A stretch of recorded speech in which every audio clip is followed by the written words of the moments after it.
ఓం శ్రీ గురుభ్యో నమః. హరి ఓం. గం గణపతయే నమః. ఓం జ్ఞానానందమయం దేవం నిర్మలస్ఫటికాకృతిం ఆధారం సర్వవిద్యానాం శ్రీ హయగ్రీవముపాస్మహే. ఓం శరదిందు సమాకారే పరబ్రహ్మస్వరూపిణే వాసరాపీఠనిలయే సరస్వతీ నమోస్తుతే. ఆదిత్యాయ చ సోమాయ మంగళాయ బుధాయ చ గురుశుక్రశనిభ్యశ్చ రాహవే కేతవే నమః. నవగ్రహ దేవతాయే నమో నమః. ఈ రోజున వీక్షించేటటువంటి నవగ్రహ భక్తులందరికీ కూడా నవగ్రహ సమాచార విషయంలో మరి ఈ రోజున మనం తెలుసుకోబోయేటటువంటి విషయం ముఖ్యంగా మిథున రాశిలో జూన్ 15వ తేదీన మృగశిర నక్షత్రంలో అడుగుపెట్టినటువంటి సూర్య భగవానుడు, అందులో ఆల్రెడీ మనకి పోయిన నెల మే 14వ తేదీ నుంచి కూడా శుభప్రదాత అయినటువంటి దేవతలకి ఆది గురువు అయినటువంటి గురువు అనగా బృహస్పతి, ఈ యొక్క గ్రహము మిథున రాశిలో ఆల్రెడీ నెల రోజులు బట్టి కూడా సంచారం గావిస్తూ, ఈ సూర్య భగవానుడు ఎప్పుడైతే జూన్ 15వ తేదీన అడుగు పెట్టాడో ఆ రాశిలోకి, అప్పటి నుండి కూడా గురుమూఢమి అనగా ఆయన అడుగు పెట్టడానికి కొన్ని రోజుల ముందే ఆ సూర్యుని యొక్క శక్తి అనగా ఆ యొక్క కిరణాల యొక్క వీక్షణ గురుని యొక్క వీక్షణలను అడ్డుకొని గురుమూఢమిగా మనకి తెలియజేయబడుతోంది శాస్త్రం. అంటే ఈ గురుమూఢమి జూన్ 9వ తేదీ నుండి జూలై 9వ తేదీ అనగా 10వ తేదీ వరకు సూర్య భగవానుడు అంటే రవి గురుల యొక్క కలయిక గురుమూఢమితో శుభకార్యాలకి ఇబ్బందికరమైనటువంటి పరిస్థితులు ఎదుర్కొన్నాయి. అంటే పెళ్లిళ్ళు కానీ, ఉపనయనాలు కానీ, అట్లాగే గృహప్రవేశాలు, శంకుస్థాపనలు ఇలాంటివి ఏవి కూడా జరపలేనటువంటి పరిస్థితి. ఎందుకంటే గురువు గ్రహాలన్నిటిలోకి అత్యంత శుభ ఫలప్రదాయకుడు. పూర్వపుణ్య ఫలాలన్నిటినీ కూడా తృప్తిగా మానవుడికి ఇచ్చేటటువంటి వాడు గురుడే. మరి ఈ రవి మిగతా గ్రహాలన్నిటినీ కూడా, మనం నివసిస్తున్నటువంటి భూమిని కూడా తన చుట్టూ చక్కగా తిప్పుకుంటూ తన యొక్క ఆకర్షణ శక్తితో, ఎందుకంటే సూర్య భగవానుడి యొక్క అంతరంలో ఒక చిన్న సూక్ష్మమైనటువంటి బిందువు దగ్గర గాయత్రీదేవి నివాసం ఉంటుందని శాస్త్రవచనం. అందుకని ఆ సూర్యుని యొక్క శక్తి తట్టుకోలేక అన్ని గ్రహాలు కూడా మూఢత్వాన్ని పొందుతాయి, అంటే బలాన్ని కోల్పోతాయి అని అర్థం. వాటిల్లో ముఖ్యంగా గురువు, అట్లాగే శుక్రుడు చాలా విశేషమైనటువంటి శుక్రమూఢమి, గురమూఢమి అనేటటువంటిది మనకి సంవత్సరంలో 2 సార్లు 1 సారి వస్తూ ఉంటాయి. శుభకార్యాలు ఏవి జరపరు. మరి అలాంటి సూర్యుడు, ఈ సూర్యుడు ముఖ్యంగా అధికారాన్ని, అట్లాగే కీర్తిని, హోదాన్ని, ఉద్యోగ దర్పాన్ని, ఉద్యోగ బాధ్యతలను, అట్లాగే పితృశాసనాన్ని, అంటే తండ్రి యొక్క ఆశ్రయాన్ని కానీ, తండ్రి యొక్క ఆదరణని కానీ, పితృసేవా మార్గాన్ని కానీ, అట్లాగే హోదా, అట్లాగే కార్యశీలుడు, అంటే ఎటువంటి కార్యాన్నైనా సరే అచంచలంగా, నిర్మోహమాటంగా, ముక్కుసూటిగా నిర్వర్తించేటటువంటి వాడు సూర్య భగవానుడు. కాబట్టి ఈ అధికారానికి ప్లస్ మనకి అంతరిక్షంలో గ్రహాలన్నిటికీ రారాజైనటువంటి ఈ సూర్య భగవానుడు ధనాన్ని, కుటుంబ సౌఖ్యాన్ని, సంతాన కారకత్వాన్ని, వివాహ యోగ్యతలని, అట్లాగే సనాతన సాంప్రదాయాలను, గౌరవాన్ని, ఏ విషయాన్నైనా సరే అఖండంగా వృద్ధిని చేసేటటువంటి ఈ గురువు అనగా బృహస్పతి గ్రహము, ఈ 2 గ్రహాలు కూడా మనకి మేషరాశి నుంచి 3వ స్థానమైనటువంటి విక్రమ స్థానము, పరాక్రమ స్థానము అంటారు. ఈ యొక్క స్థానంలో రవికి చాలా విశేషమైనటువంటి సౌఖ్యకరం ఈ యొక్క క్షేత్రం. ఎందుకంటే ఇది రవికి మిత్రుడైనటువంటి బుధుడు యొక్క క్షేత్రము. కానీ గురుడికి మాత్రము ఈ యొక్క క్షేత్రము శత్రుక్షేత్రము. అతను అంత కంఫర్టబుల్గా అక్కడ ఉండలేడు, సౌఖ్యకరంగా ఉండలేడు. అంటే ధనపరంగా కానీ, అతను ఇచ్చేటటువంటి శుభాలకన్నిటికీ కూడా గురుడు కొంత ఇచ్చేటటువంటి పరిస్థితుల యొక్క స్థాయి కొంచెం తగ్గే అవకాశం ఉంటుంది. ముఖ్యంగా రవితో కలిసినటువంటి ఈ గురుడు ఈ మిథున రాశిలో ఉండటం ద్వారా కొంచెం ఇంకా పటుత్వాన్ని కోల్పోయి గురుమూఢమి ద్వారా గురుడిచ్చే ఫలితాలలో కొంత కాంప్లికేషన్స్ ఉంటాయి. అట్లాగే కొన్ని ఇబ్బందికరమైనటువంటి పరిస్థితులు కూడా తలెత్తుతూ ఉంటాయి.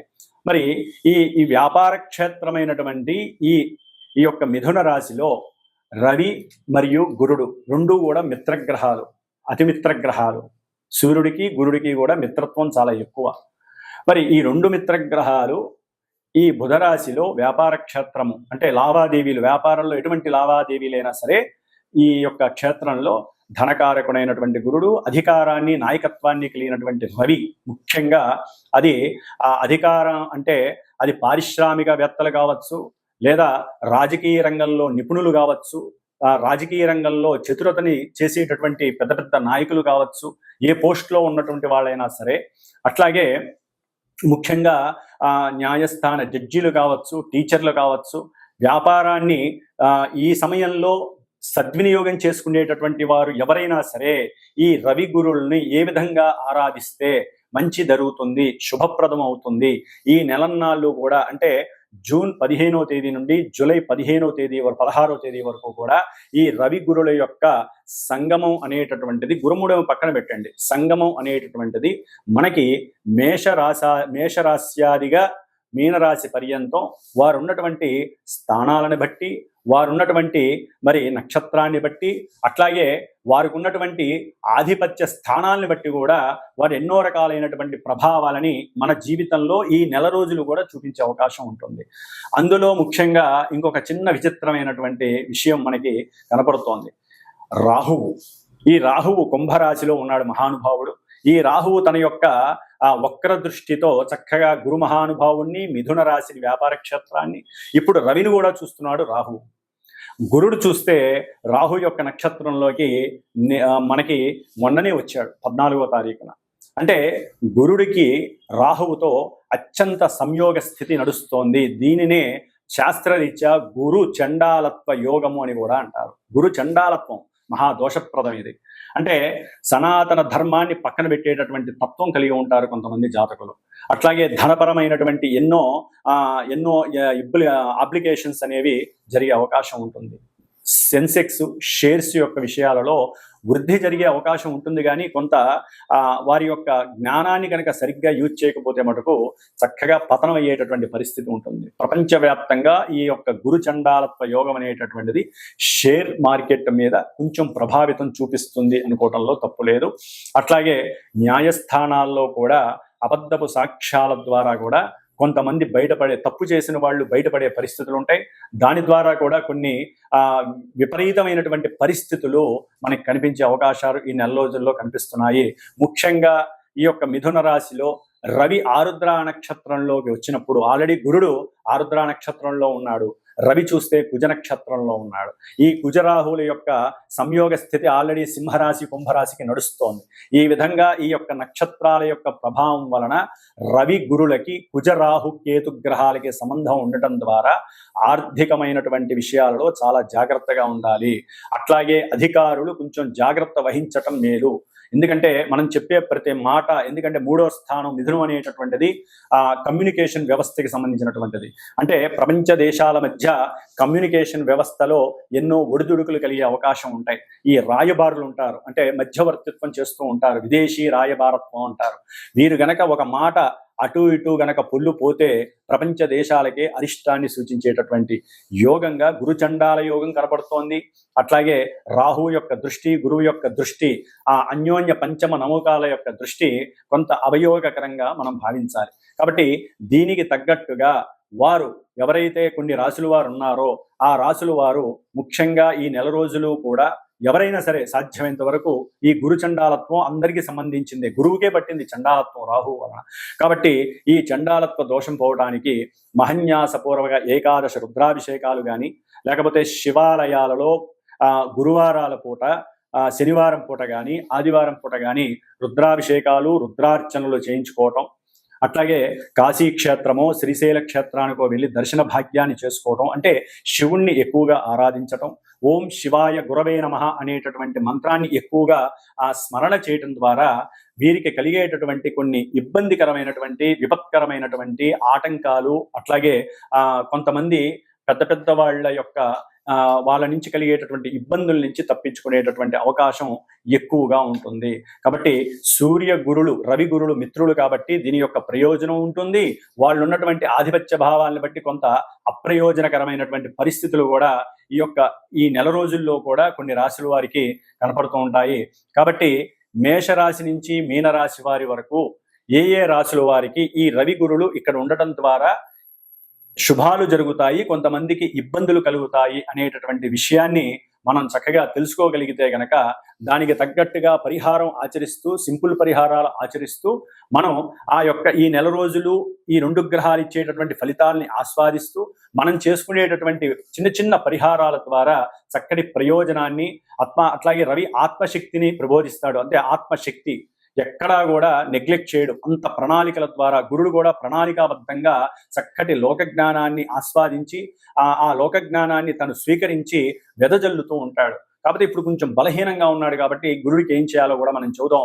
గురువుకి సంబంధించినటువంటి స్తోత్రాన్ని అందరూ కూడా ముఖ్యంగా దత్త ఆరాధన చేయటం, గానుగాపూర్ దర్శనం చేయడం ద్వారా కూడా గురువు ఇచ్చేటటువంటి నెగిటివ్ ఫలితాలు లేకుండా గురు చండాలత్వ యోగ దోషాన్ని మనం ఉపసంహరించుకొని, అట్లాగే ఈ రాహు చేత చూడబడుతున్నటువంటి రవి గురుల యొక్క దోషాన్ని పోగొట్టుకునేటటువంటి పరిస్థితి దుర్గాదేవి ఆరాధన చేయడం ద్వారా కూడా రాహుని ఉపశమనం చేయడానికి అవకాశాలు ఉన్నాయి. కాబట్టి సాధ్యమైనంత వరకు అందరూ కూడా దత్త కవచాన్ని కానీ దత్తాత్రేయుడి యొక్క గురు చరిత్ర పారాయణని కానీ ఈ నెల రోజులు కూడా వీలుంటే రోజుకి 1 పావు గంట కేటాయించి చదివినట్లయితే ఈ గురుగ్రహ జాతకులు కానీ, అట్లాగే గురువు యొక్క రాశులకి సంబంధించిన వారు కానీ, గురు నక్షత్రాలైనటువంటి పునర్వసు, విశాఖ, పూర్వభాద్ర నక్షత్ర జాతకులు కానివ్వండి, ధనస్సు, మీనరాశుల వారు కానివ్వండి, గురు మహర్దశలు, అంతర్దశలు, విదశలు జరుగుతున్న వారు జన్మలగ్న రీత్యా ఉన్నటువంటి పరిస్థితులను బట్టి ఈ గోచారంలో వారికి కొన్ని ఇబ్బందులు కలగడానికి అవకాశం ఉంటాయి. కొంతమందికి అదే అనుకూలమైనటువంటి పరిస్థితులు కూడా కలుగుతాయి. ఏదేమైనప్పటికీ గోచారం అనేటటువంటిది ఒక సూచన మాత్రమే తెలియజేస్తుంది. జన్మజాతకం అనేటటువంటిది దశలు, అంతర్దశలు, మనం పుట్టినప్పుడు ఉన్నటువంటి గ్రహాల యొక్క స్థితిగతులు, ఉన్నటువంటి నక్షత్రాలని బట్టి అవి ఆడేటటువంటి ఆటలో ఈ గోచారంలో మనం పావులం అవుతాము. కాబట్టి అప్పుడు జరిగేటటువంటి సిచ్యువేషన్స్ అన్ని రాసి పెట్టుంటాయి. కాబట్టి గోచారంలో అవి ఏ విధంగా జరుగుతాయి, వాటికి గురువుల ద్వారా అంటే మా ద్వారా సూచించబడినటువంటి పరిహారాలను ఏ విధంగా ఆచరించాలి, వేద మంత్రాలని మనం పట్టుకొని వేలాడాల్సిందే. వేద మంత్రోక్తంగా మాత్రమే గ్రహాలని ఉపసంహరించుకోవాలి. అంటే గ్రహాలు ఇచ్చేటటువంటి నెగిటివ్ రోల్స్ని, నెగిటివ్స్ని కూడా మనం పారద్రోలుకోవాలని వేదశాస్త్రం చెబుతోంది. కాబట్టి శాస్త్రంలో ఈ జ్యోతిష్య శాస్త్రం కావచ్చు, మంత్రశాస్త్రం, ఇవన్నీ కూడా అనుసంధానం కలిగి అన్నీ కూడా మన రక్షణ కోసమే మన ఋషులు కానీ, పూర్వీకులు కానీ, దైవం కానీ మనకి ప్రసాదించినటువంటి వరాలుగా అందరూ తెలుసుకోవాల్సినటువంటి విషయం. కాబట్టి ఇప్పుడు మనకి మేషరాశి నుంచి మీనరాశి వరకు ఏ విధంగా మనకి రవి గురుల యొక్క అనుకూలతలు, ప్రతికూలతలు ఉంటాయో తెలుసుకుందాం. ఓం గం గురవే నమో నమః. మిథున రాశి వారికి ఈ నెల జూన్ 15వ తేదీ నుండి కూడా జూలై 16వ తేదీ వరకు ఈ జన్మరాశిలో 2 మిత్రగ్రహాలైనటువంటి సూర్యుడు, బృహస్పతి, ఈ 2 కూడా ఒకదానికొకటి చాలా మిత్రగ్రహాలు. ఆయనేమో ధనానికి అట్లాగే జ్ఞానానికి కారకుడైతే సూర్యుడు అధికారానికి కారకత్వం వహిస్తాడు. వీళ్ళిద్దరూ కలిసి వాక్ చాతుర్యాన్ని, ఉన్నతమైనటువంటి వాక్కు అంటే కమ్యూనికేషన్ వ్యవస్థని, రాయబారుల యొక్క వ్యవస్థని, అట్లాగే వ్యాపార క్షేత్రంలో ఈ రవి గురుడు ఇద్దరు ఉండటం అనేటటువంటిది మిథున రాశి వారికి ఒకందుకు శుభప్రదమనే చెప్పుకోవాలి.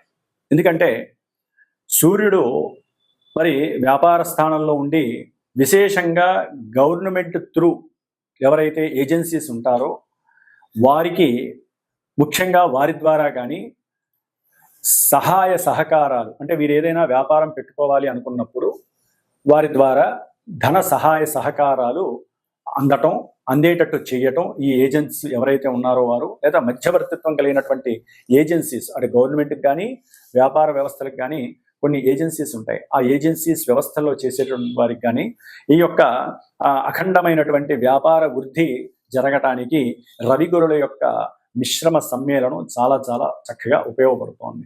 అట్లాగే సంతానంతో వీరు చక్కటి ప్రయాణాలు చేస్తారు, అలసిపోతారు, బాధపడతారు. ఆర్థికంగా ధన నష్టం కలిగినందుకు బాధపడతారు. అట్లాగే ఎందుకని వీరు ఏదైనా ఒక ప్రయాణానికి సంకల్పించుకుంటారు. ఈ యొక్క మిథున రాశి వారు సంతానంతో, తండ్రితో, అట్లాగే కుటుంబ సభ్యులతో, లేకపోతే ఎవరితోనైనా సరే అప్పటికప్పుడు పరిచయమైన వారితో కానీ, పరిచయం ఉన్న వాళ్ళతో అయినా సరే ఏదైనా పుణ్యక్షేత్ర దర్శనం చేద్దాము అని చెప్పి సంకల్పించుకుంటారు.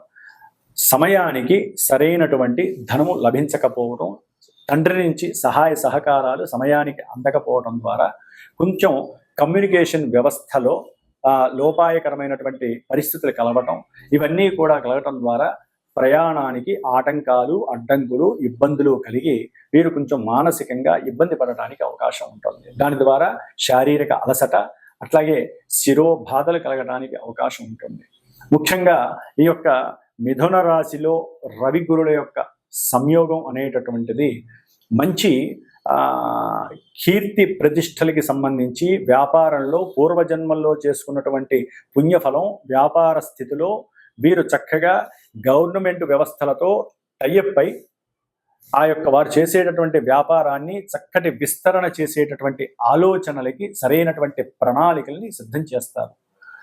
వారి యొక్క స్వయం కృషి, వారికి ఉన్నటువంటి లోక పరిజ్ఞానము, వారు చదువుకున్నటువంటి చదువు కానివ్వండి, లేదా భార్య యొక్క సహాయ సహకారాలు కానివ్వండి, అట్లాగే వారు చేసేటటువంటి ఉద్యోగంలో ఏదో రకంగా ధనాన్ని కొంత పెట్టుబడిగా తీసుకొచ్చి ఈ వ్యాపారంలో పెట్టడం ద్వారా సమయానికి సరైనటువంటి ఆర్థికపరమైనటువంటి ఫ్లక్చువేషన్స్ లేక వీరు చేసేటటువంటి ప్రతి కృషి, అంటే వీరు ఇంతకు ముందు వరకు ఈ క్షణం వరకు చేసుకున్నటువంటి పూర్వజన్మ పుణ్య ఫలితం అనేటటువంటిది వ్యాపారంలో విస్తరణ చేయటానికి, ఆలోచన మార్గాన్ని సుగమం చేసుకోవడానికి, ఆలోచన సరళి కానీ, కార్యశీలత కానీ, అట్లాగే పట్టు వీడని విక్రమార్కుల్లాగా వీరు ఆర్థికంగా కానీ గవర్నమెంట్ వాళ్ళతో కానీ ఎక్కువ చర్చలు చేస్తారు. ఈ వ్యాపారం చేయాలంటే ఆ వ్యాపారం చేసేంత వరకు నిద్రపోరు. అంతటి వాక్చాతుర్యాన్ని వారు మూటగట్టుకొని చక్కగా ముందుకు వెళ్ళిపోతారు.